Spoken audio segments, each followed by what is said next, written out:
Welcome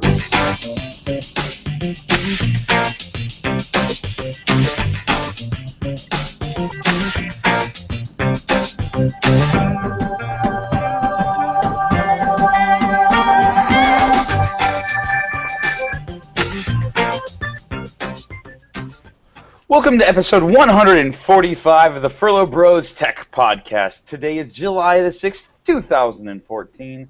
I'm Matthew Dean Furlo, and this is my freedom-loving brother, James Furlo. I went camping this weekend, and there was this guy near us. It was about every hour. You would just hear in the background, USA! That was it. He was shouting it every hour. He took a break at night, but we're talking after midnight, he stopped shouting, USA! Oh. All right. Cool. Hey, man. Proud to be. That's what I'm talking about. Yeah. Did you do anything fun? Oh, my goodness. Oh, my goodness, James. Oh, my goodness. I went up to Tahoe for the weekend. We drove up, took a half day on Thursday, drove up, sat in 14 hours of traffic round trip. For those of you, I know it's normally like a 3-hour journey, 3.5 if you stop to go get some food. This is traffic was a bit of a nightmare, but just was up there with some we were up there with some really great people and just having a great time. And I was wearing a ridiculous American flag, the American flag shirt that I wore in England last year, and I pretty much didn't take it off for 3 days. Yeah, Man. I know, time flies. But yeah, it was crazy, but it was fun. It was fun. Did you see any fireworks?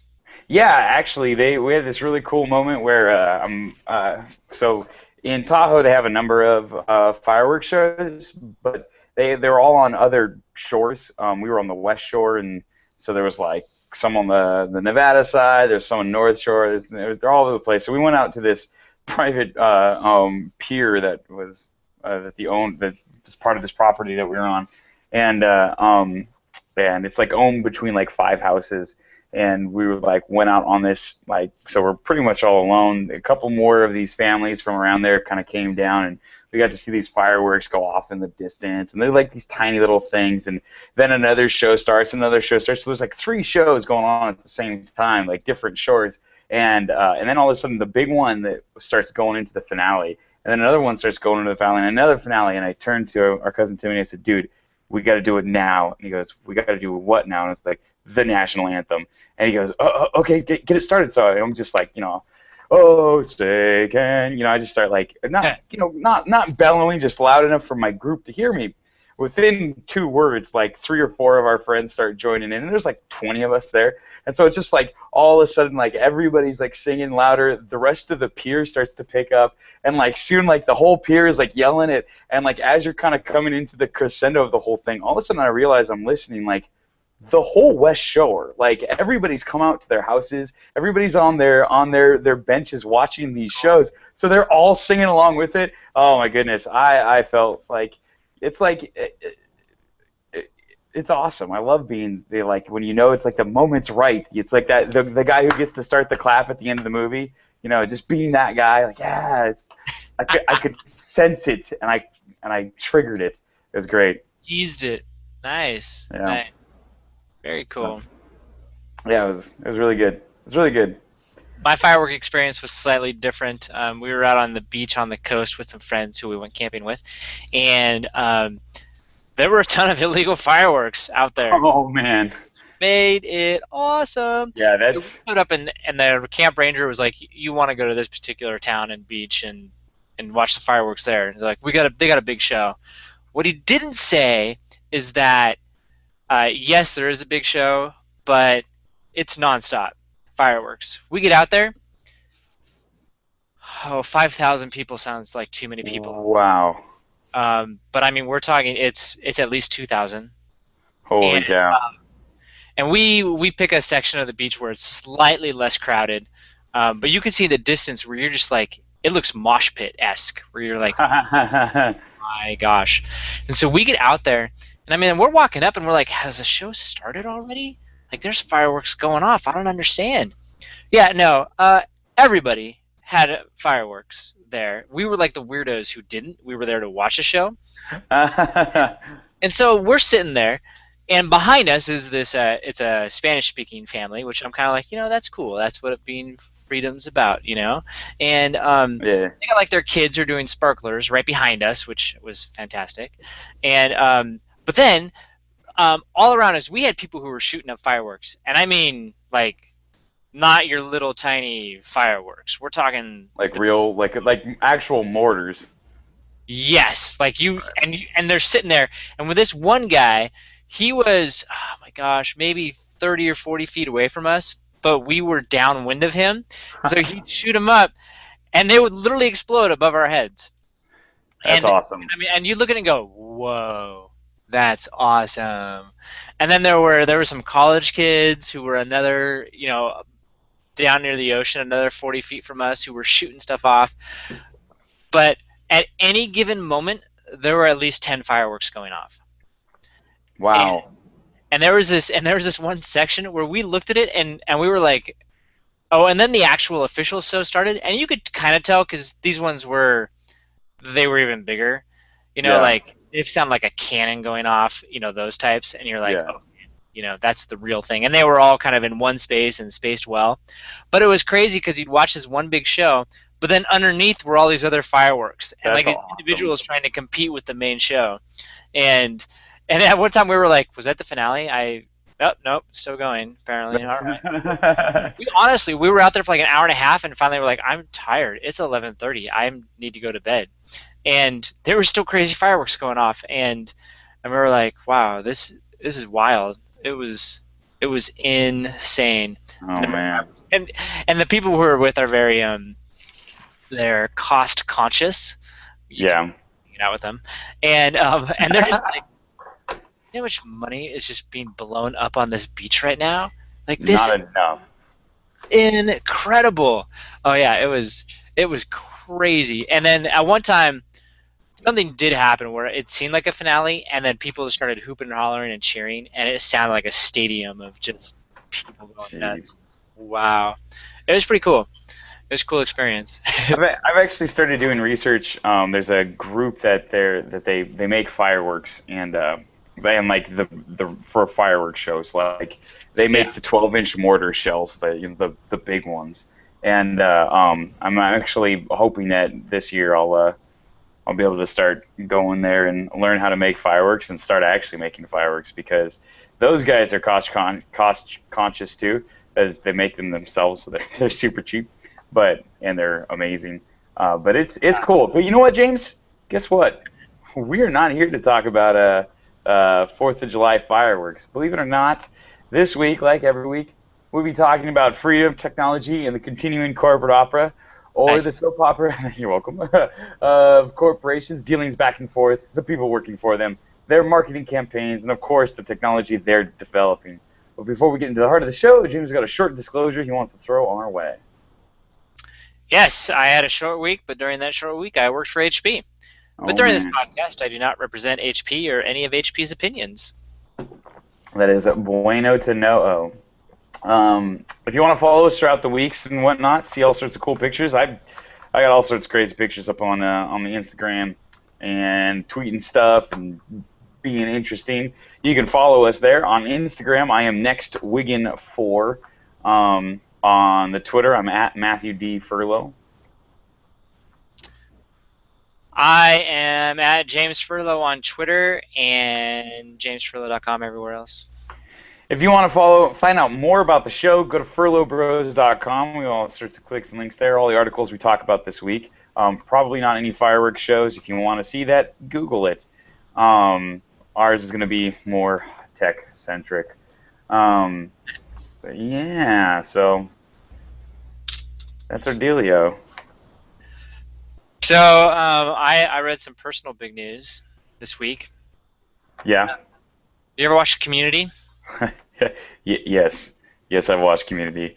Cool. I have on my phone, I have a shortcut autocorrect that I type in CCC, and it automatically corrects it to cool with commas and everything. Nice. That's good. Cool. Cool. Cool. Um, so that show, they just finished their fifth season, and it to me kind of left it on a semi cliffhanger, but apparently they were done, Yeah. and yeah, it turns out Well, not anymore. I think it's fair to say that NBC was done. I'm not sure if Community was done. They definitely left it well. It definitely had the feeling of being done at the end of season 4, Yeah. and then it was kind of like, and now we're back for season 5. Okay, Jeff Winger's a teacher. Spoiler alert. But so it was there. Um, John Oliver started to play a bigger role yet again, and who's hilarious.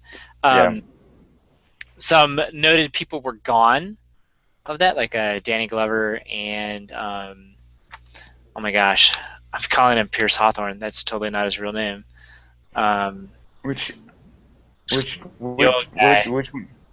Oh, Chevy Chase. yeah, Thank you. Pierce Hawthorne. That's not the right name. Yeah, yeah. So he wasn't there anymore, and so anyways, so they were supposed to be done, but Sony has done a last minute deal where they're coming back. But here's the interesting part about all of this for season 6 and maybe beyond. Um, it's not with Hulu. It's not with Netflix. It's not with another broadcaster that you would expect or HBO. It's with Yahoo. Yeah.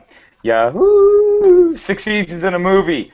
Um, they haven't announced the movie yet, but I'm fingers crossed. They It's said a that as a possibility.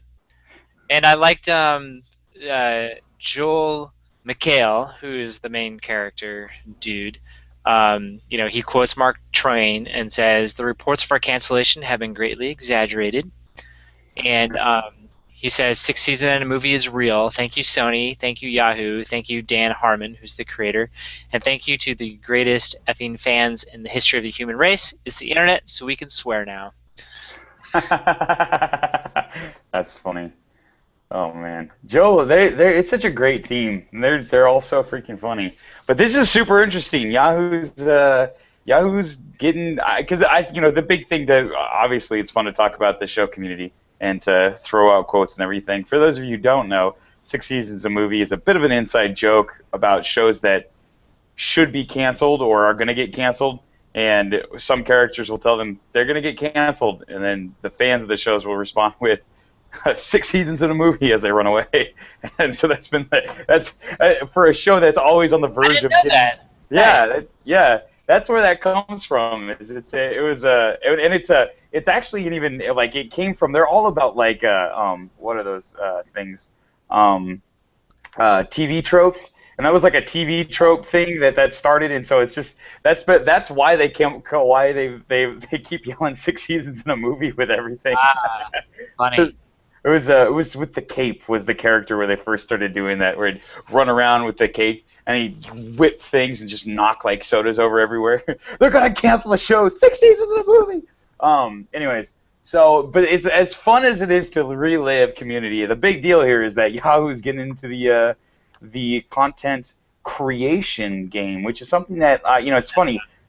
A year ago, we were talking about how man, it would make so much sense for somebody like Apple to buy a studio or to buy a broadcast. They got enough money, and then they could be doing this. And I think we all kind of thought that.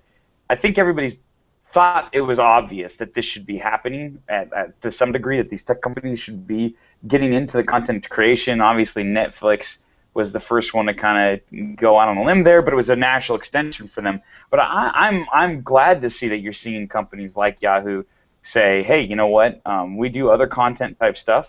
We do news. We do we do entertainment. Why not include this in the portfolio of what we can do? And I think you're going to see more and more companies getting on that bandwagon because if it was obvious to us, it's probably obvious to everybody else too. um, so I don't know. It's cool. It's very Yeah, exciting. cool. Yeah, it's interesting. I'm excited for Yahoo. We'll see how that goes. Yeah, definitely, and we'll see how much they swear. Um, Yeah. yeah, yeah. What's one of the interesting things that I think is like most shows, even if they could swear, they won't swear. It's actually a rather small minority that needs the regulation. Or but whatever. So to change topics at a breakneck speed, NASA has kind of made a big deal announcement this weekend. They have given the go-ahead for development of a deep space payload rocket delivery system. Haloed rocket. What is you said payload or haloed? Payload. So basically what this is back in the day. What? I have a fan behind me, so I really got to focus. Yeah, seriously. So the last time a major NASA vehicle passed muster during one of these reviews was back in the 1970s, and it was none other than the Saturn V, which carried many astronauts to the moon. So when you're trying to think of, okay, what kind of rocket are we talking here? Saturn V scale thing. And basically, what these giant rockets are like the Saturn V are they're your biggest uh, thrusters out there, and they're not designed for small payloads. They're designed for gigantic ships and moving huge amounts of stuff into space. By comparison to, because you're never moving huge things into space, um, but yeah, this is going to be designed to really get a large object out there, some sort of a vehicle. They're hoping to by the end of 2017. Um, have a unmanned mission using the rockets. We'll send some satellite out there that'll go and do cool things, and then in the it'll hopefully be ferrying astronauts to big space rocks or even the red planet as soon as 2021. And this first round of spending is going to be $2.8 billion, and the agency plans to earmark 6.8 billion of its fund from fiscal year 2014 through 2018 for the project. Um, so this is cool because I think a lot of people have been kind of feeling about NASA that it's important, and we want them to be doing more as a society, and we want they don't need a lot of money, like compared to the defense budget and compared to a lot of other budgets out there. They get like pennies, and yet this is big. This is important for humanity to be doing this. So it's exciting to see them getting a big chunk of money to be able to send things deep space. And I think I know that the idea of manned missions to Mars gets a lot of attention. Maybe there's some real justifiable engineering thing behind that, but I think the reality of it is what this guy is going to be all about is mostly if we do send people to Mars, it'll be as a major marketing thing for NASA just to get more money rolling in, and if that works, hey, it works. But I think the exciting part about this is putting even bigger rockets, even bigger satellites into space that can travel even further and deeper than what we've been. Because the big one is the moon Titan of Saturn. Um, that it's basically the size of a planet. It's a gigantic moon, but that one's pretty important because it's got liquid oceans on it, and there's actually stuff going on. If there's life present elsewhere in the solar system, it's almost certainly on Titan, and so I'm excited to see us getting a rocket big enough to actually send stuff to go and check it out and see what's happening. So it's exciting. As somebody who likes big fireworks. Yeah, yeah. No, that's very exciting. That's cool. Yeah. I hope it happens. Well, the nice part is it is happening. The question just will be like, what do they Well, send I hope into it space? works. Yeah, right. Yeah. Let's avoid any big explosions. No real fireworks, but Yeah. yeah. All right, man. So do you want to go first? You want me to go first? That was huge. Now let's talk small. All right, go for it. Or is it me? Um, I'll let Okay. you give the background of it. Okay. So this is cool. We're trying to get to the point where I'm actually. It's funny. I'm gonna preface this with a little bit of self-realization. for some reason, as we've been doing this show, like there are certain fields of tech that I'm just drawn to, right?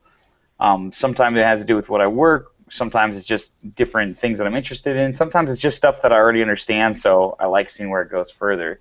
And then there are other areas of tech that I'm just, even though it's important and growing, I, for whatever reason, don't feel compelled to do much research in it. And I'll be totally honest, like super advanced biotech is one of those areas, and I think it kind of woogs me out a little bit, just to actually being body parts and stuff.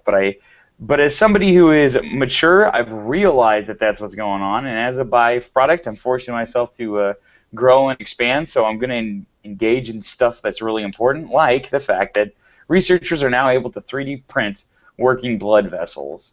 And this is an interesting. I hate titles like this because that's not actually what they do. What they're doing is essentially what happens is when you make like a tissue, right? You grow a tissue. Skin's a perfect example. It's a particular type of cell. It's a differentiated cell, and if you've got the cell, it'll divide and divide and divide, and you can grow it. If you give it nutrients, it'll grow and grow. And basically, what they do is when they grow skin grafts, they take a nutrient-rich area that's big and flat, and they put cells on it, and then it slowly grows up over that, and then they can peel the skin off and put it on you, and then it'll bind, it'll start to grow and everything. Essentially, what they were running into is they could make blood vessel cells. They could take these cells and they could mix them up, and they could put them onto something, and they'd start to grow. But the problem is, it's like skin, which is a layer of cells. Blood vessels are structural. They require a particular type of structure in order to work, a superstructure beyond what's going on the cellular level. And although that happens naturally as we develop, just put it in a petri dish, it ain't gonna happen. They're not gonna grow veins. So what they did was they started to design. They went into a 3D program and they designed what's it called? The blood vessel structures, and then they 3D printed the blood vessel structures out of this nutrient-rich material, and then they took the blood cells and they painted the blood cells all over it. And just like with the skin, it grows and multiplies, it becomes thicker as it builds up around these structures, and then at some point they're able to, the vessels are then used to move. Imagine being able to walk into a hospital, have a full, I can't remember how they get the stuff out. So basically, at that point, you've got all these cells that are all around these blood vessels. Then you got to get these blood vessel structures. You got to get that out, but they do somehow. And then you're left with a blood vessel structure. At that point, you can start pumping blood into it, and you can paint liver cells over it, or heart cells, or whatever. So now you can build a superstructure of an organ with the nutrient delivery system. Build up the nutrient delivery system, and then build the full-blown organ around it. And so in less than a hypothetical way, we could be growing organs relatively quickly. It'll be wicked expensive, but if you're using your own cells, the advantage to all this, of course, is that you don't have to worry about compatibility. You won't have to get any what are those things that make your immunosuppressants that normally come along with organ transplants. So this is a big deal. This is cool. Yeah, definitely, and it starts to call into questions again. What is life, and things like that. But yeah, very helpful. I would feel a lot less bad about throwing soldiers in the harm's way. If you're like, don't worry, we'll just reprint your arm. Yeah, right. And it'll be better. Trust me. Yeah. That's ultimately where it starts going, right? Is you don't just duplicate anymore. You make it even better. Well, the classic example. You had a heart attack. You won't anymore. Trust me. Yeah. Well, this goes back to what's his name? Dean Kamen, the guy who made the Segway. He's currently working on prosthetics, and what he's actually building are Luke Skywalker hands. He's making prosthetics that are highly functional, and his stated goal is he's going to keep making them better and better and better until your buddies in the armies want one instead of their real arms, and then they'll stop. And you're like, well, yeah, you'll stop, but then what about the next guy? Yeah, eventually, it's they made an entire video game based on this idea called um, um, is it More Than Human? Oh man. Um, but it was this whole idea of you kind of you're a soldier who keeps getting these genetic and mechanical upgrades until you become like a completely different race than the rest of the people that you're interacting with, and Interesting. tries it tries to deal with those moral questions in a cool gun shooty sort of way. um, but Yeah, but it's a cool future. I mean, it sounds like we're still a ways away from it, um, right? Yeah, well, see, this is the thing. It's like, yeah, you're probably a long ways away from, you and I getting it. But the reality of it is, like, the way that they're going and the way that they're moving with this stuff, and as your 3D printers get better and our overall understanding of it gets better, I would guess we are well less than a decade away from the first animal trials, and which means that you could be within a decade to a decade and a half away from the first human trials, which means you're 2 decades away from rich guys not dying of heart attacks anymore because they can just print themselves a new heart or a new liver or a new lung. And then how long until that trickles its way down into the affordable health care? Probably never. Or maybe, I don't know. But yeah, imagine being able to walk into a hospital and have a full organ printed, or bioprinted as we call it, with all the cells, proteins, blood vessels in the right place, simply by pushing the print button on your computer screen. Yeah, it Um, would be that easy. They're going to say that's a ways off, but, man, we're getting pretty sophisticated with this stuff. And to me, like, the big question is, like, you brought it up with war stuff. Like, how do you manage something like this? I don't know. It's craziness. It's like you get into some crazy ethical questions here. Because Yeah, you do. you know, it's not just No. what. Oh, so there's this. I like the last paragraph in this one article I read from Pando Daily. It says, if the inevitable destiny of the technological revolutions of the last few centuries was for us to be able to play God with our own humanity, this frontier could be our final chapter. How much further could you go past this? Once we're 3D printing human organs, how will you ever be impressed by technological innovation again? Jeez. Well, it's. I'll find a way. I was gonna say that goes back to C.K. Lewis's quote of everything's amazing and we all hate it, Nobody's happy. and nobody's happy. Yeah, I'm sure we'll be able to normalize it, but it's just like it's a fascinating question. If you can get to the point where organs are absolutely replaceable, because we've always thought about, like, all of science fiction has sort of looked at organs as or the question of, like, cloning somebody for their organs, right? I'm going to clone myself. I'm going to get a young little Matthew. When my lung goes bad, we're going to harvest young little Matthew's lung. Say, sorry, sucker, and thanks so long. And obviously that seems like a horrifying thing to do, but this is like, Sounds like a great movie to me.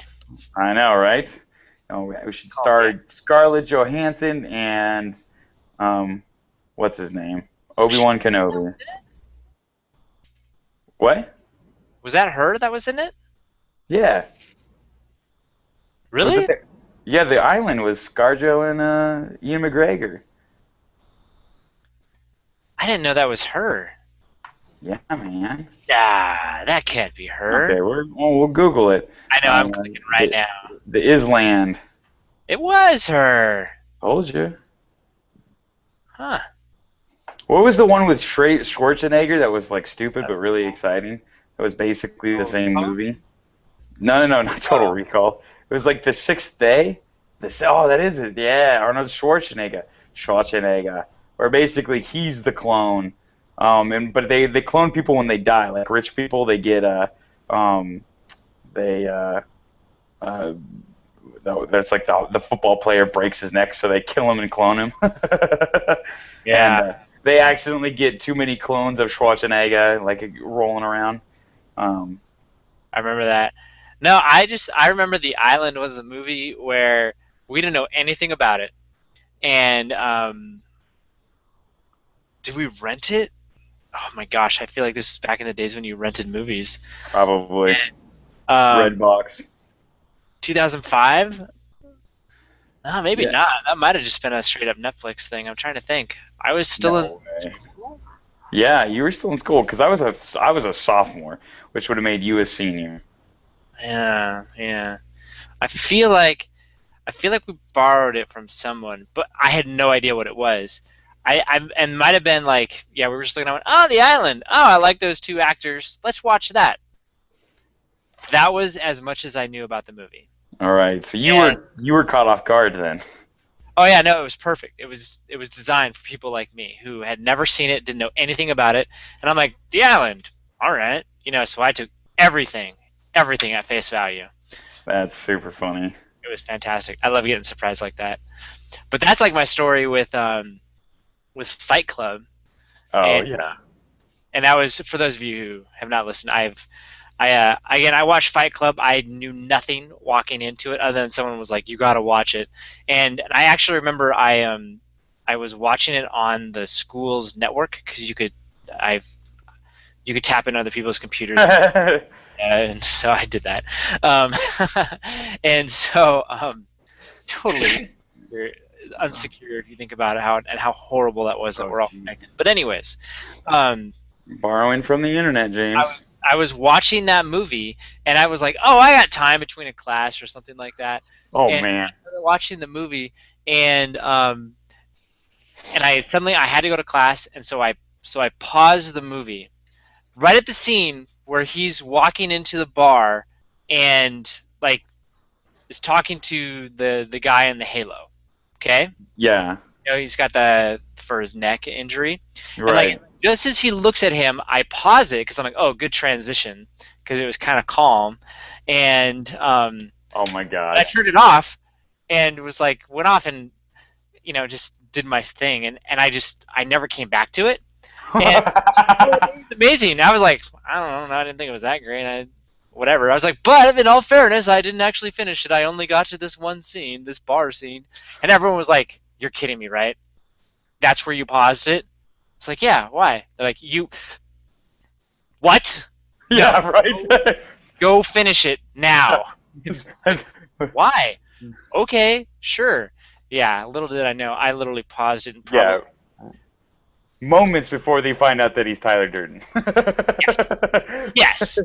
Literally, had I waited 10 more seconds, I would not have been able to stop the movie. And I That's missed whatever it was I was doing. But that's yeah, hilarious. pretty funny. So every once in a while, I get lucky, and I'll walk into a movie with no preconception of what it is, and totally get surprised. I did that too with The Sixth Sense. I Or you never say watched I that movie. I was about to say, well, we're ruining movies. Let's talk about The Sixth Sense. Yeah, yeah. Well, and that was another one where I thankfully I hadn't heard of it, didn't know what was going on, and I was with a group of friends, and I was like, oh yeah, I've never seen that movie. Is it good? And they're like, do you know anything about it? I was like, he has sixth sense. I don't know. What's it about? And they're like, we're watching it. Yeah, yeah. And what I didn't get was like, I was watching the movie and everybody else was watching me. Oh yeah, yeah. It's not Oh like, yeah, cool. yeah. And then it was like, we have to watch that again. And Yeah. Because you're like, oh my goodness. Ah. yeah, fun. Yeah, I love that's it when movies do that. yeah. There've been some good ones. I've been having yeah. I love it when they do that. When you get a really good like twist, it can be pretty amazing. Um, Yeah, yeah. That's why I get torn sometimes between watching the trailers and then just yeah, doing it. I completely No, agree. it's delicate balance. It's delicate balance. just like 3D printing organs will I be was made. gonna say I was gonna try to segue back into this because I think what's interesting about this is that or what's kind of weird about this is that it's hard for me to come up with something that's like morally off, some new angle of moral horridness to this.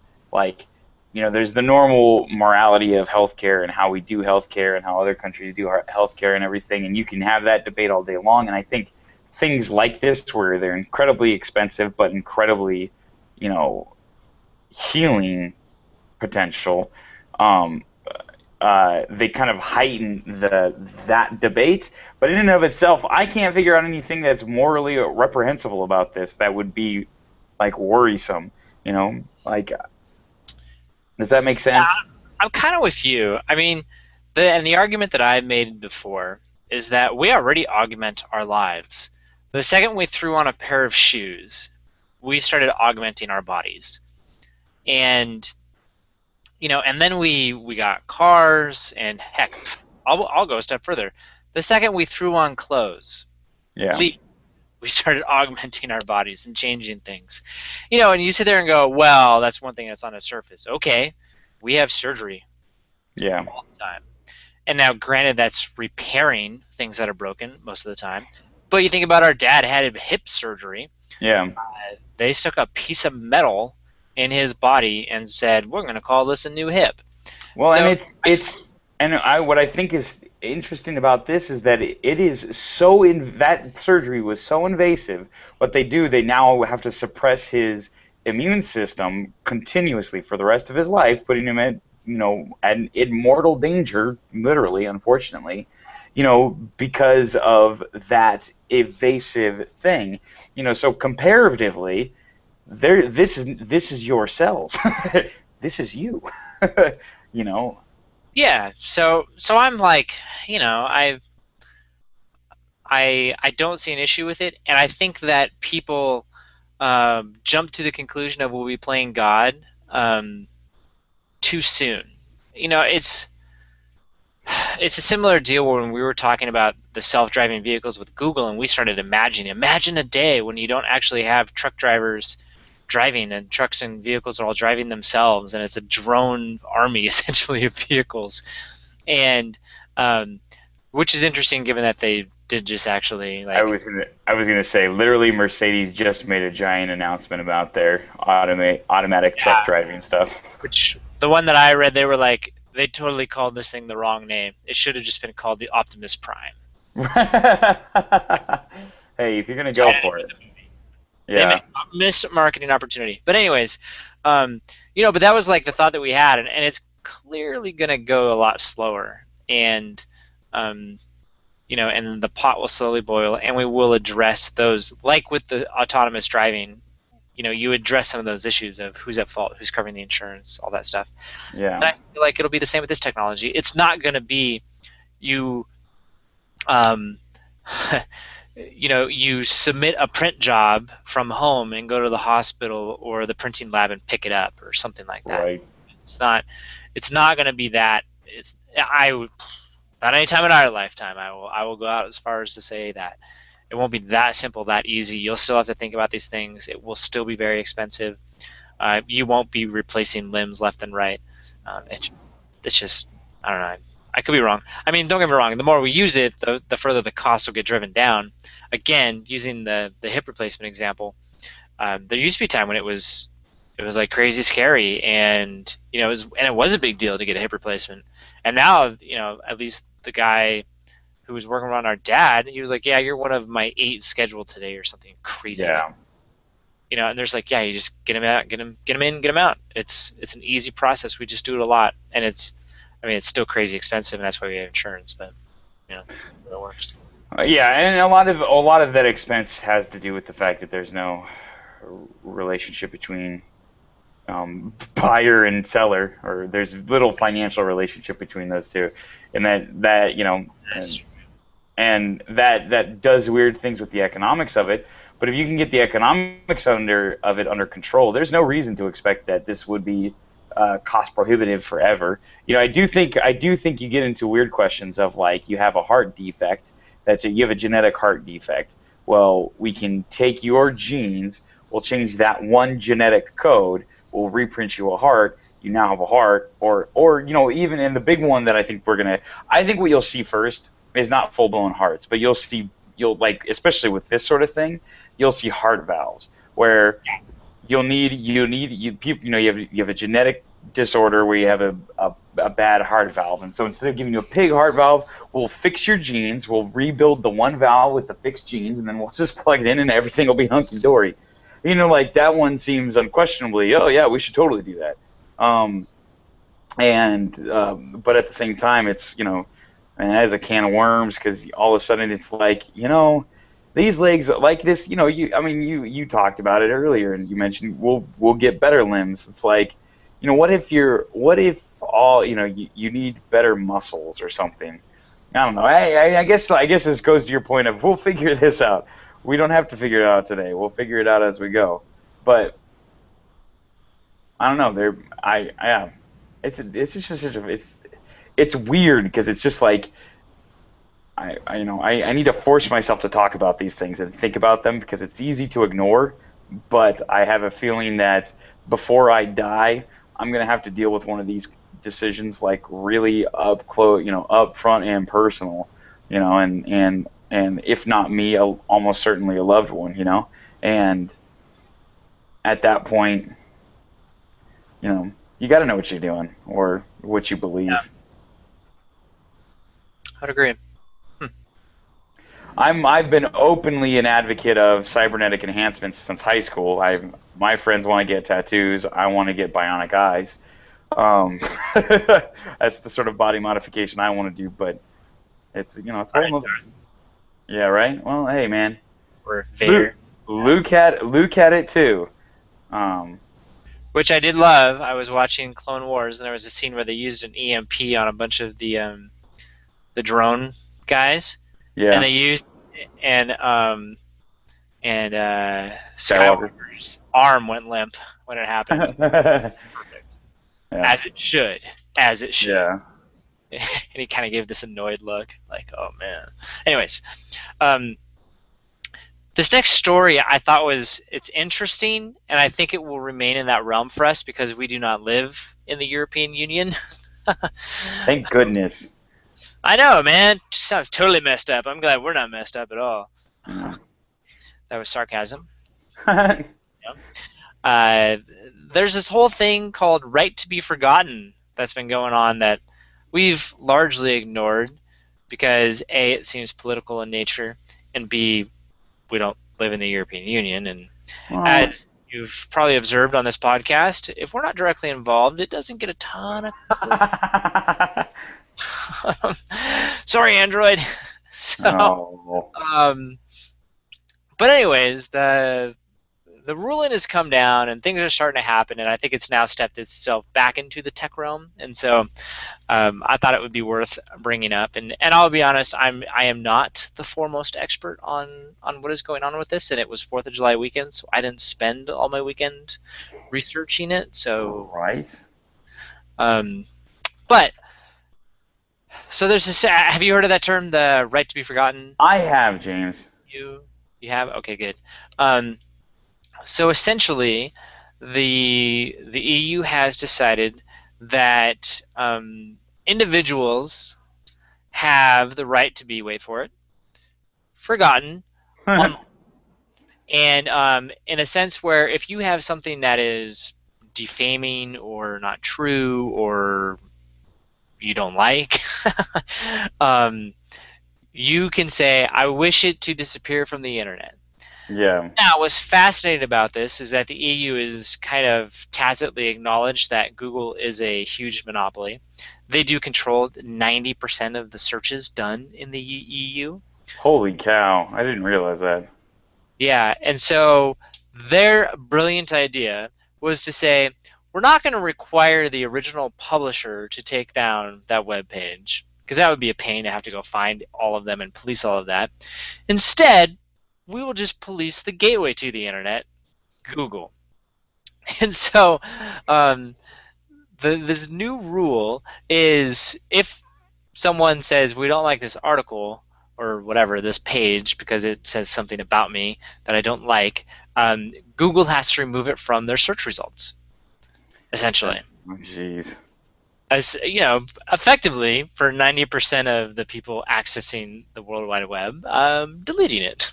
Right. Yeah. Oh, yeah. It Yeah, re-enters the so dark net.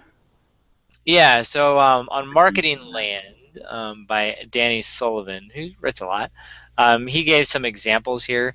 There were 3 stories in October and November of 2010 about a Scottish football referee, Dougie MacDonald, who self-admittedly lied about reversing a penalty. Yeah, sounds like a That jerk. story is now gone. Huh. There's a story from 2002 about Paul Baxendale Walker being accused of fraud, but then he was later found not guilty. And so these are examples where the fraud stories cannot be found anymore, and that referee lying story cannot be found anymore. Another example is an article about how workers in France were decorating their office windows with Post-it notes. That's Seems weird. seems kind of random. Yeah. A 2007 commentary about Stan O'Neill, who's the chairman of Merrill Lynch. Yeah, that one's an interesting Um, one. yeah, so that's kind of the idea. So what happens now is, again, Google kind of fought this. We don't want to delete stuff, right? Of free speech, blah blah blah. They're like, this isn't the USA. It's not July 4th. Yeah, we don't. Freedom is free here, or is not free. We don't have. We're not free. That's what I'm getting at. Free. Yeah, so essentially Google lost, and the courts were like, "You guys take this stuff down." And they've had 70,000 requests so far, which honestly, in internet terms, does not What do sound you like think? a number. Yeah. But you know, they're trying to figure out what to do with it. If they So, have to do it by hand, that's a lot. If they find a way to automate that, that's not very many at all. well, and it sounds like it's somewhere in the middle, is what it sounds like. And there were lots of ways to go about doing this. The way that Google decided to go about doing it was to similar with what they do with YouTube, where if someone claims a copyright, they get rid of the video and then ask questions later.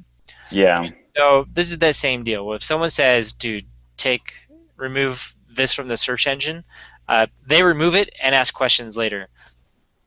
So what's interesting about this is, oh, and then what they'll do is they then tell the site owner, they give them a notice that they removed it from their search engine. Just, hey, by the way, we got a request. It's no longer available on our search engine. Hmm. Have a good day, essentially. And so what's happened now is that a bunch of newspaper online publications, such as The Guardian and the BBC and the Daily Mail, have all started to receive a bunch of these requests. So these articles about people, and they're all going, "Whoa, whoa, whoa! Freedom of the press! What's going on here?" And they're like, there's this fine line between the right to be forgotten versus the public needs to know, Right. and you know, again, and just freedom of the press. So there's these different issues that are floating around, and some people are like, you know, what's really happened is that there should be a court that you submit these things to, and then the court decides of that, like, was this freedom of the press? Is this good for is this part of the public good? Is this really should be taken down? That kind of stuff. Um, you know, they're like, what do you do? And then what's interesting about this is they're like, and in some cases, this is completely backfiring. Case in point, did you know about that Scottish referee who admittedly lied about reversing a penalty back in 2010? Yeah. No, I didn't. Not until Google took it down, and now we Right. all know about it. We're like, oops, way to backfire. And so You they're know, like, that literally has a name. It's called the Streisand effect, where you attempt to get Barbara Streisand tried to get a video taken down from a website, and it made everybody like notice the video, and effectively the became the problem of trying to get the pee out of the pool, as the old saying goes, and and all of a sudden every where it was it was somewhat embarrassing, but it was nobody knew about it. Suddenly it exploded on the internet because everybody was hearing about them trying to remove this video. Now the video is interesting, people want to watch it, and what went from being not a problem at all became a giant thing. And so it's that term is literally the Streisand effect. Yeah, interesting. So it's kind of going through that.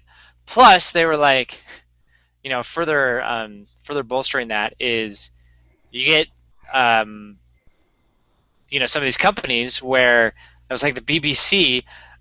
Whenever they get the takedown, they go, "Hey, everybody, we got the takedown about this particular article here, saying that we should take it down. Just thought you should know." Which creates a new link that Google then indexes and now shows up in search results.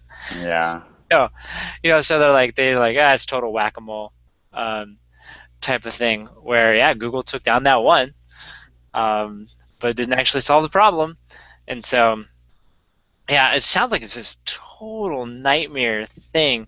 And then they were saying like now whenever you when you type something in, oftentimes it'll say some results may have been removed under data protection law in Europe. Like sometimes they're removed, sometimes they're not.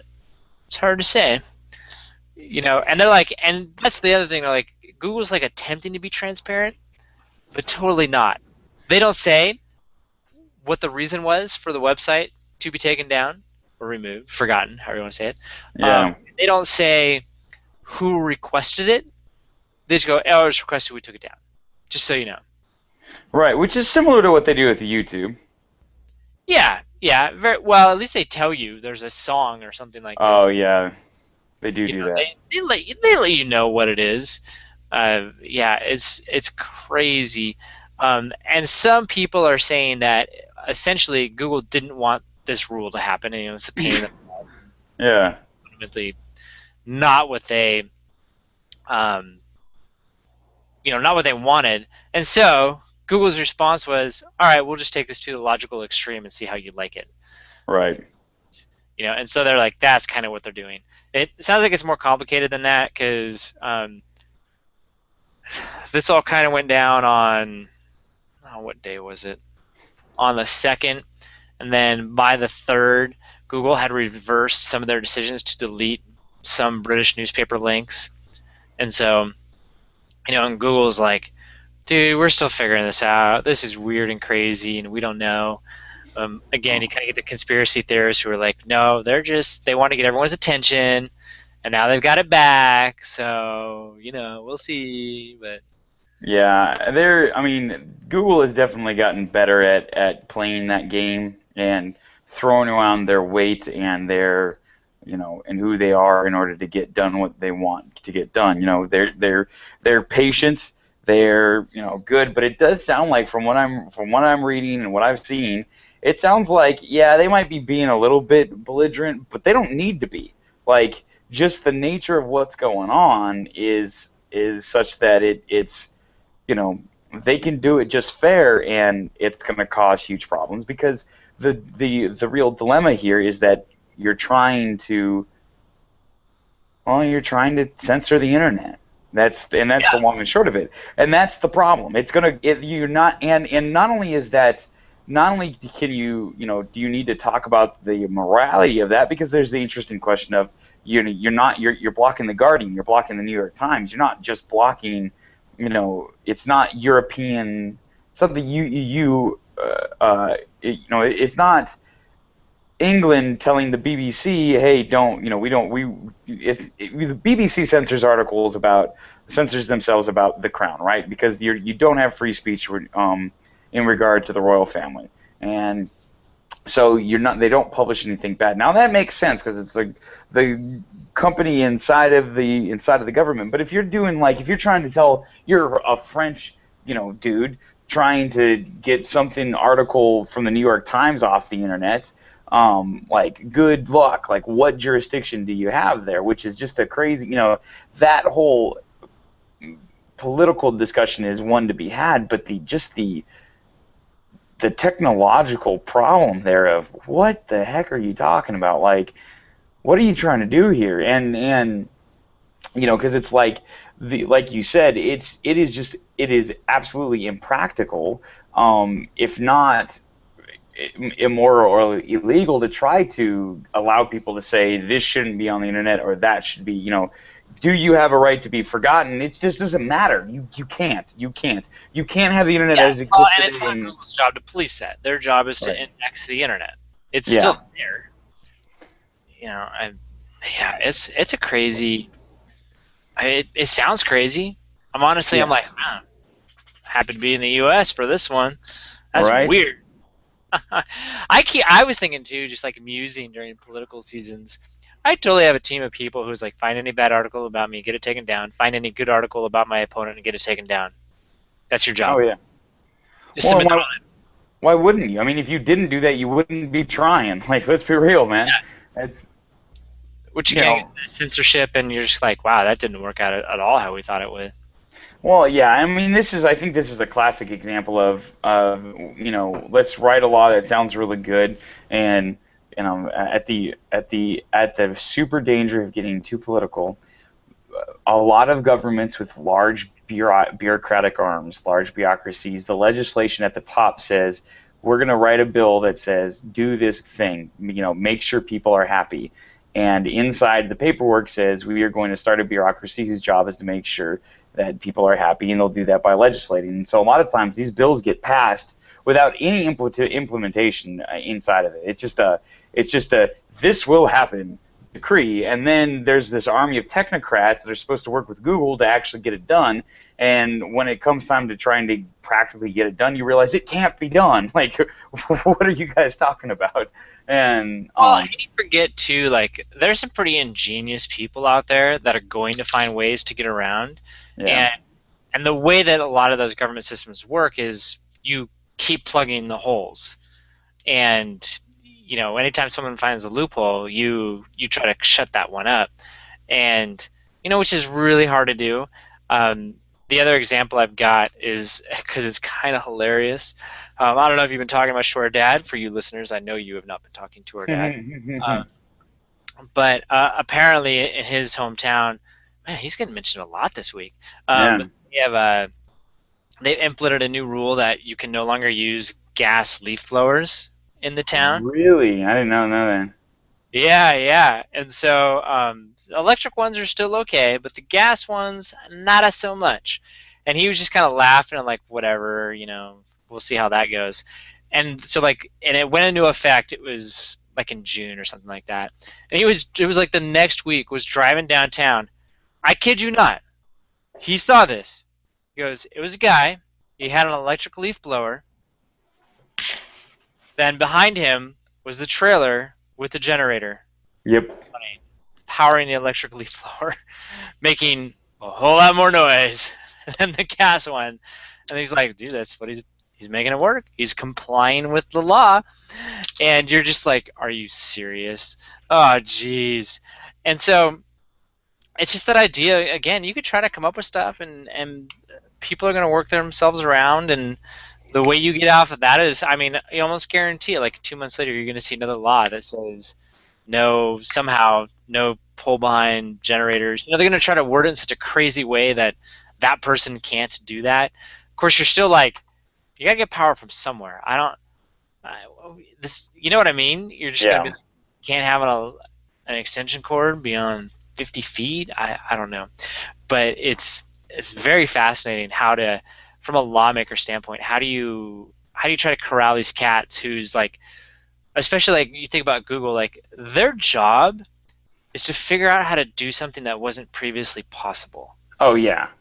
Well, or more importantly, and I think even more stunning with Google, is their job is to figure out how to find things that are impossible to find.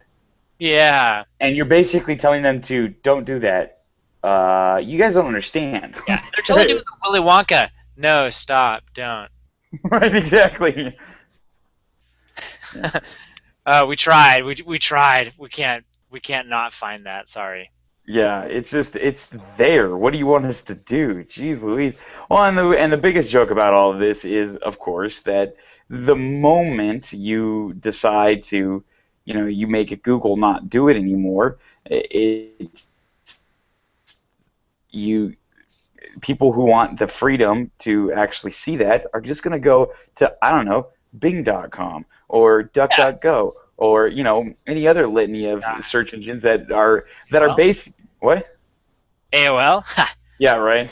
And they'll go anywhere else that's getting a Google index, and they'll bring it up. Or the moment you see that there's a takedown on the subjects you want, you're just gonna go to Bing, or you're gonna go to wherever. You're gonna Easy. random, yeah, and you just or you'll look at, or you'll go to NewYorkTimes.com and you'll search through the NewYorkTimes.com and get the results directly through their search engine, which are oftentimes powered by Google, so that may not work perfectly.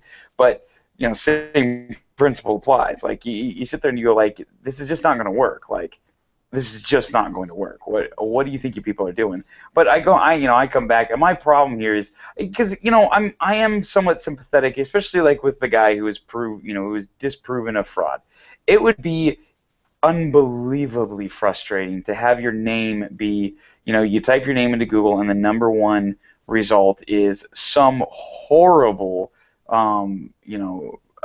slander against you that's not true, and having, the first article that says, oh, by the way, turns out that Matthew didn't steal from, such and such, be on the second page of Google. That would be, oh my goodness, I would be so frustrating and so hard to take. And the classic quote of, man, we keep coming back, Mark Twain, with a lie will get halfway around the world before the truth has a chance to put its pants on.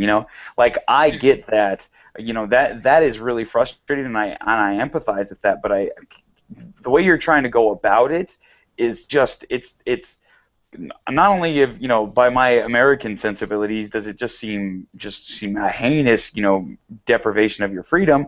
It's just not working. Like and the way you're trying to make it work, it doesn't. Like you're fighting you're fighting a cause of. I think even if Google, and I come back, I think even if Google really wanted to comply, even if their goal was to comply in the best possible way, you're still going to be like, it's just not practical. What you're trying to get done didn't work, because if you really want to know it, now you'll just know, well, I just got a Bing for these particular topics, and we'll go somewhere else, And that's the most frustrating part about it, is not only does it add a tremendous cost to Google and deprives you of your freedom, but it doesn't even work. And I don't know. Yeah. That, there's nothing more irritating me than that. It's not. I don't mind you wasting my time and money as long as it has a justifiable effect. But Fair enough. Fair enough. All right. That's enough law. Let's go back to material science. okay, sounds great. So this is awesome. I love magnets. I'm a big magnet fan. Electricity and magnetism. I did my first research project on magnets when I was in middle school. I was a weird kid. But University of Cambridge, they're I doing bought some. you magnets once to play with. UA? Yeah, it's I true. bought- And Whatever happened to those? they're at home. They're in my room, my sister's room. They're Thinking, these. They're like crazy for listeners. When he said he got magnets. They're the type of magnets that you can't let them snap together because they're so strong that if they snap together, just like you just let them snap, they'll come together with such speed and force that they'll literally shatter themselves and shoot off like bullets. And if you get them caught, if you get your hand caught between them, they'll crush your hand. They're like super dangerous, which is why they are so exciting. But the University of Cambridge, they did something pretty exciting this week. They have broken a decade-old superconducting record by packing a whopping 17.6 Tesla magnetic field into a golf ball-sized hunk of crystal, and it's the equivalent to about 3 tons of force, which is just astounding. And they're using a high-temperature superconductor that works at minus 320 degrees Fahrenheit. I love the fact that that's considered high temperature. It's about 140 degrees hotter than what is normally needed for superconductors, so it is quite warm by comparison. And yeah, they basically, with the superconductor, they're able to get tremendous amounts of current going within them since there's no resistance, there's no heat, no problem. And as the current gets higher and higher and higher, it generates a bigger and bigger magnetic force. So they basically got a superconductor to hold a magnetic field, stable magnetic field, to the tune of 17.6 Teslas, which is just absurd. Because you could you can literally pick up a 3-ton truck with this golf golf ball size magnetic. It's literally like those movies with the mutants, X-Men, and like the Magneto prison. That's kind of what you have to do with this thing because it's so ridiculously strong. I mean, it's just it's out of control. And what's cool about it, and the big deal about this, and the reason why like it's worth considering is because a 3-ton truck picking it up doesn't seem to have a lot of value.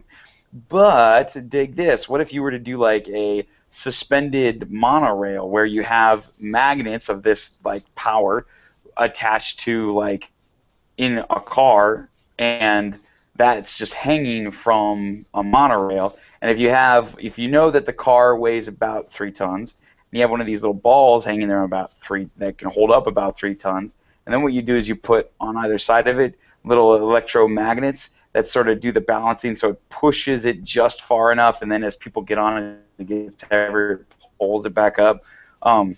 Effectively allowing you to just hover. You could do all sorts of cool engineering projects before that were never practical. And also, it's just awesome. Like, this is just cool. You could throw this at like a tank and cause damage. It'd be like, a grenade. It's awesome. That's so cool. Magnets. Magnets, how do they work? I like the very first comment. Forget the monorails. Think levitating skateboards. Right. Are you that? Yes, exactly. That would be pretty crazy. Cool, dude. That's awesome. I like magnets. They did it. Congratulations. Stuff. Too. Cool. Another research project was done by someone. I don't know. It just says data. It's that Nielsen, those guys, they research things. Yes, they do. Turns out that there's an upper limit for how many apps people interact with over the course of a month, which in retrospect, it's totally taking advantage of the pigeonhole principle, so duh. But they said it, quantified it, that people use just over a couple dozen apps every month. That sounds about right. Yeah, back in, I don't know, whatever date this was, because they didn't add the date. That doesn't help me. 3 to 11. We'll say 2011 because it's 3 bars back from 2013. People use 23. Now they're up to 26. The other interesting piece, though, is that in terms of number of minutes used, it's gone from 18 minutes up to 30 minutes per person. So even though the amount of time you've spent on your smartphone has significantly increased, the number of apps you use has not, which just means you're using the apps you have more.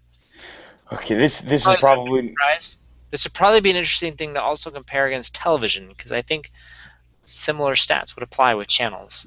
Yeah, I completely agree. I was about to say, I was like, this is probably not going to be surprising to anybody, but on a cursory count, I use significantly more than the average, and like every day, which actually got me kind of yelled at once in an Apple store because they went through my open apps. He's like, what are you doing to this phone? Like, seriously, close the apps. What are you doing? You're gonna ruin this phone. He was like shocked. That's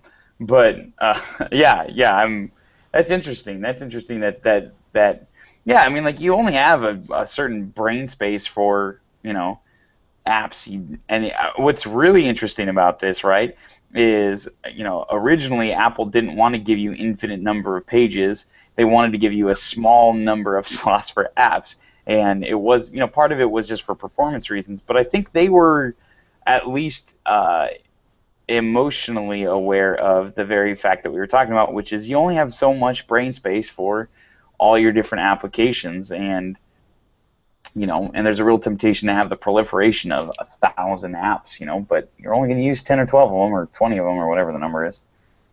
Yeah. It's interesting. Yeah, no, it's very true. They were saying also that it's very possible that the apps can change month to month, because just looking at the number of apps. Just for your edification, the number one category, which I think is a very broad category, is search, portals, and social. Again, those feel very Wow. broad to me. I'm going to say, so basically Facebook, Google, search, portal, and social. So Yeah. YouTube, Google, and Facebook, you can all clump into one category. Entertainment category, I believe, would be my guess, Okay. which is tied with search, portals, and social at about 10 Wow. minutes each. Communication is the next one. So, How do you clump search and social together? Just because they have an S? Those are like significantly different applications. I don't know. And somehow commerce and shopping is different as well. What? I don't know. Productivity and tools, 2 minutes. Big deal. Finance gets half. No, I'm sorry. It's 2 hours, 16 minutes. I've been totally off on all this. These are 10 hours a month. We're talking months, not minutes. Yeah. Okay. Yeah. So finance is The ratio remains. Yes. Photography is an hour a month. That must be Instagram. Falls into photography, not communication, right? I wonder what Snapchat is. Yeah, right. It's complicated. Family and lifestyle. I have no idea what a family and lifestyle app is, which is an hour and 16 minutes. Family and lifestyle. That's not social. That's not travel, not photography, not communication. This is a stupid way to break up your apps, James. That's what this is. What? Huh. And then gaming, I would imagine it falls under entertainment. I don't know what family and lifestyle is, honestly. Okay, let's see here. Was there any other interesting stuff? No, the interesting thing, honestly, was caps out at about 24 apps. That's the interesting thing. Oh, they did break it up by average age. That was kind of interesting, I guess. Not surprisingly. How about this? They found that older smartphone owners, ages 25 to 44. We're so old. I know, I was like, older, huh? All right. Wow. We're averaging 29 per month. Yeah. However, younger users, which is 13 to 24, they spend the most time, which is 37 hours. So we use the most apps, but the younger ones spend the most time. 37 hours, 6 minutes a month doing stuff. I hate to admit this, but I probably rightfully fit in the older category. That's not comfortable for me at all. Yeah, there you go. And then the 55 plus, they use 22 apps per month and spend more than 21 hours. Wow. So there you go. That's crazy. Yeah, so the question is no longer how do you just get installed, but how do you become one of those 24 apps that gets used regularly? Yeah. Or, yeah, at least. Interesting. Little factoid for you for this 4th of July. Mm. It's good to keep in mind. So did you see the new Apple parenting commercial? I did, actually. What'd you think of it? I liked it. Yeah, it's kind of sweet. One of the things that's really fascinating about it, though, is what I thought was worth pointing out. So, for those of you who haven't seen the commercial, why not watch more TV? Go to furlobros.com, click on the link. It'll be there. Apple's iPhone 5S TV ad about parenthood, and basically is, in classic Apple fashion, it shows a number of quick circumstances with their device being used in a heartwarming and humanitarian way, with pleasant music overlaid. It's they got a style. That's what they do, and this one's particularly showing off apps. and they're showing off kids, in all sorts of situations. But what was really interesting is that this is all about, this thing is titled Parenthood, right? So it's about showing, adults with young children and them interacting, and it's sort of like, it's supposed to make you feel like, yeah, if I've got a phone, it can help me teach my kid, and it can help make my life better and my kid's life better, which is what their commercials are always about, improving the human experience, right? Where technology meets humanities, and they're showing that in a very interesting way. But a number of their examples are like are kind of brilliant, because there's one scene where there's a dude, he's sitting on a couch, and he's got this tiny little baby falling asleep on his stomach, and he pulls his phone up, and he like very carefully hits a button on the phone, and all of a sudden the light that what's it called? Thank you. The lamp, the couch side lamp that's out of reach, turns off. Obviously showing off one of the cool functionalities of a connected home. And there are a couple of examples like that. And what people have been pointing out is that this is brilliant, because where like Samsung and other companies will try to like convince you that your kids' lives are important and stuff, and they'll do it in a really ham-handed way. This is just like, yeah, this is almost overly sweet, but it's really showing off a whole suite of different home connected stuff, and it actually harkens back to their last one, their health one, where they were showing off all the different devices, and they've not shown off HomeKit or HealthKit in practice. They haven't shown the apps, they haven't shown their main like hub of what they're doing, but what they're showing off is the potential of the platform, and they're getting people excited and comfortable with it. And I don't know, I just, say what you will about Apple, but I love their ads. They just do such a great job of making a case for this new technology, and doing it in a way that's like really respectful. It's encouraging, it's exciting, and it's just super classy. And Samsung doesn't normally do that. It's just kind of annoying, but it gets me excited for what's coming down the ballpark in the next year or two, and makes me desperate to get some light bulbs that I can turn off with my phone. Just hard to justify the dollars. I understand.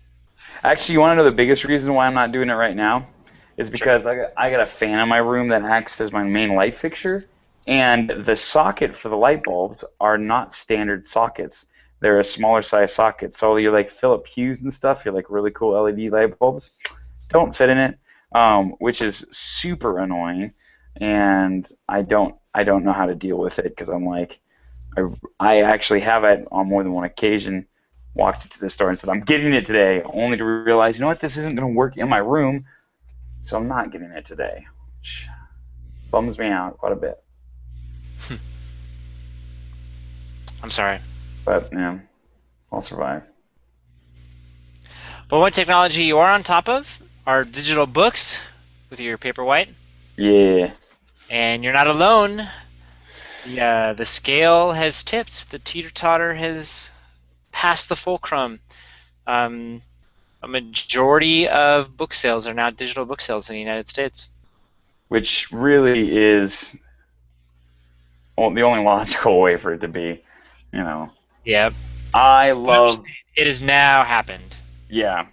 I mean, I love books, and I hopefully will own books and bookshelves from an artisan workmanship sort of way. But why in the world would you pick up an entire giant piece of paper printed on dead trees when you can carry 7,000 books with you on a tiny little digital reader that will last forever, like all the time? I just like, if you're serious about books at all, having real books is stupid, ironically.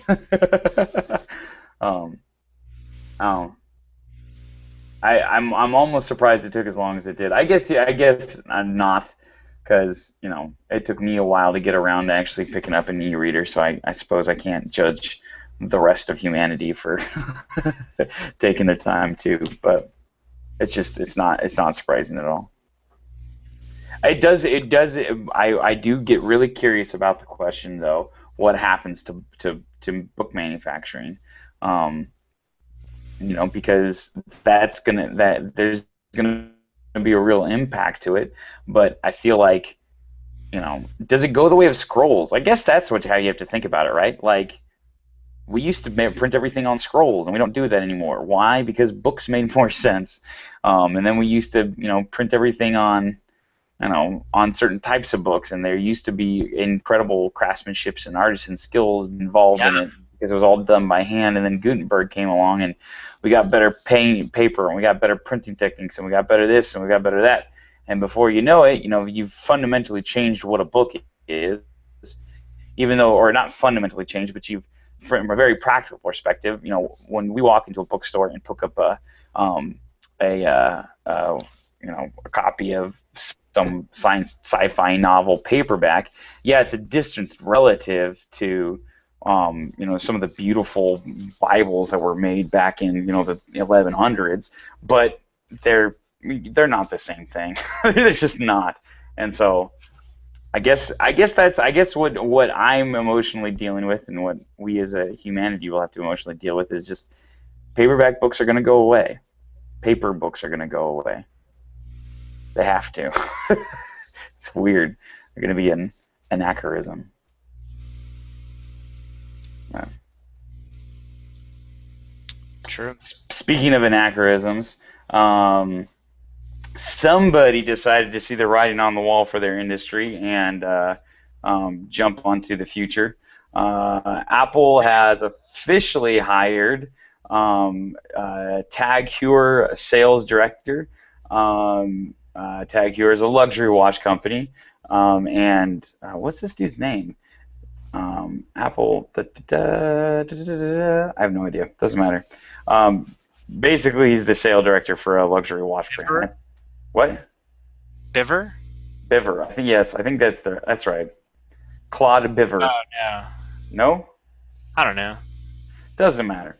Point is, it really wouldn't make much sense for Apple to be buying or to be hiring a guy like this without some sort of a luxury watch type thing to come along with it. I think it's interesting that they've really seemed to be doubling down on the idea that they are a luxury company, in that they're going, they're trying to bring in the luxury watch sales guys. They've got a luxury brand person heading up their stores. They seem to be going back to, hey, we've gotten a little bit far off of our roots on this, and we want to redefine ourselves, reestablish ourselves a as a luxury brand. And they're making sure that the people, the tastemakers in their company, are of that pedigree, which is interesting. But it's, every once in a while nowadays you'll see articles that'll be like, no, the Apple Watch isn't coming. It's definitely not coming. And then Apple does something like this. You're like, it's definitely coming. It's just a matter of time. Goodness gracious! Like, can we just get it done? I'm so sick of the rumors, James. I'm so ready for it just to be here. It drives me crazy. No, I can tell. That's funny. That's funny. This is not a rumor. This was written by robots, actually. Well, not yet, but they will be. Pretty soon, the AP is going to start using automated technology, aka robots, to deliver stories from quarterly earnings. That seems reasonable. Yeah, well, what's interesting is they're like, the data's all pretty standard. It's all the same. Like, and we have flesh and blood humans doing it right now, and we can do about 300 a year. Like, and by automating this whole process, we'll be able to do 4,400 a year, and then employ those writers to do actual analysis on the most interesting ones. Interesting. You don't have to worry about doing the boring regurgitation part of it. That's really cool. And how I understand this technology working is it's sort of like how they do translating nowadays, where you get these translating programs that do the cursory first take. They go through and they read it and they translate it using the most sophisticated translated technology we have in the world, and they get about 80% right. And then the translator, the human person, goes in and makes sure all your idioms are proper, and and there's no, real weird wording things. They basically, spell check it, and it sounds like that's kind of why there is a limitation at all on how many they can do, because it's, you know, these people actually have to go and make sure that they're right, which means that they have to comprehend the actual report, and they have to comprehend and check the article that's going out. But it's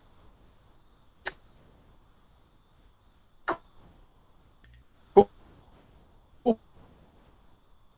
That's really exciting. Hey, Last year sorry, there's been that more last in the classic areas. seconds. Okay.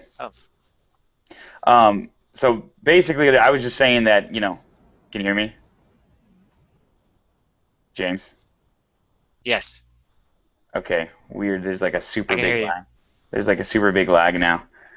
Um, do you have Comcast finally?